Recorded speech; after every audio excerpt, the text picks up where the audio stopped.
Hello everyone, hope all of you are doing good. So today I'm here with the 8th part of chapter 1 history, class 10, that is the rise of nationalism in Europe. And today the topic that we're going to study is the making of Germany. Country Germany that we see today was not at all like this even 100 or 200 years back. So here we are going to study that what changes happened in Germany in especially the 19th century, which eventually ended up in the unification of the country Germany. So earlier Germany was like divided into 300 different parts or kingdoms, you can say. So it was Napoleon at first who started this idea of unification. And from France, when he went to other parts of Europe, Germany was one of the places he went and then spread his rule kind of. And that was the time when he made these 300 small kingdoms or areas into 39 German states. So out of these all states, mainly Austria and Prussia were very big and quite powerful. Now, after the Treaty of Vienna, it was decided that conservatism will come again and the rule will change and the things done by Napoleon would be changed again. It was decided in Vienna. And as you can see, this Treaty of Vienna took place in Austria, so you can understand how powerful Austria was at that time. So Prussia was not very powerful at that time. But with time, slowly Prussia became more powerful and it became the most powerful state among the German states. We have studied in our last parts how first the poor people, that is the workers and all, they fought and afterwards the middle class, that is the 1848 revolution, how the middle class also fought for the unification and they made a constitution also, and they went for the Frankfurt Parliament, offered the king the crown, but the king rejected, and that is how that whole idea of Frankfurt Parliament and a new constitution got stopped. But after that, what happened was the monarchical or the autocratic rulers, they use these nationalist sentiments of the people for capturing the state power, for achieving political domination over Europe.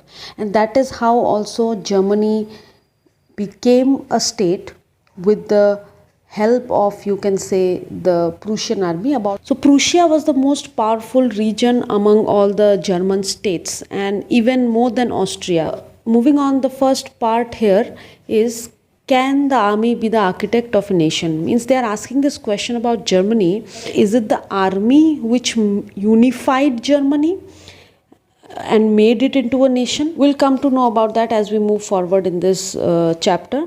Now see, what happened is, there were a group of landowners of Prussia called Junkers. They were also together with the monarchy. They were supporting the monarchy and the military was obviously there.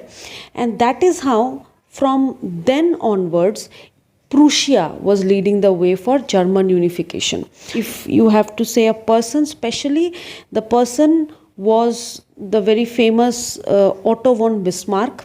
He was called as the architect of this whole process of German unification, and with the help of the Prussian army and the bureaucracy. Now, under the leadership of Otto von Bismarck, they fought 3 wars over 7 years with these important and most very powerful again states. One was Austria, that is to this southeast side, you can say, of it.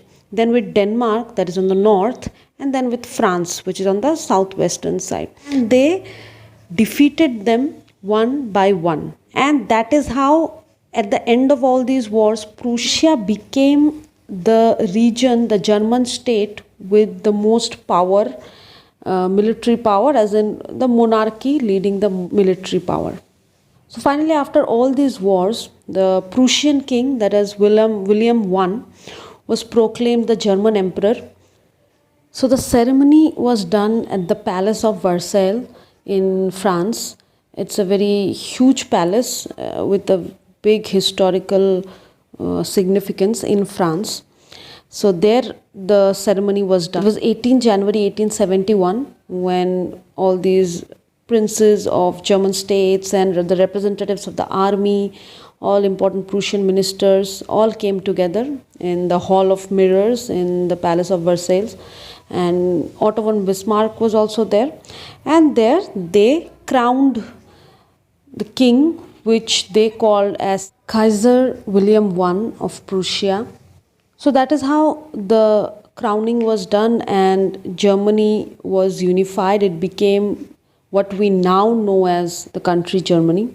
And this, out of this process, Prussia came over as the biggest power, and a new German state, or a country, you can say, nation state, was built, which was very modern in terms of the administration, the currency, banking system, judicial system. All these things were very good, and all these practices that were done in Prussia, it became a model for the rest of the states of Germany, and it became like everyone started following it.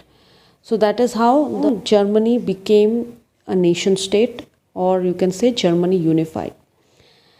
I hope you understood. If there's anything you'd want to ask, then please post your questions in the comment section. I'll be happy to help you.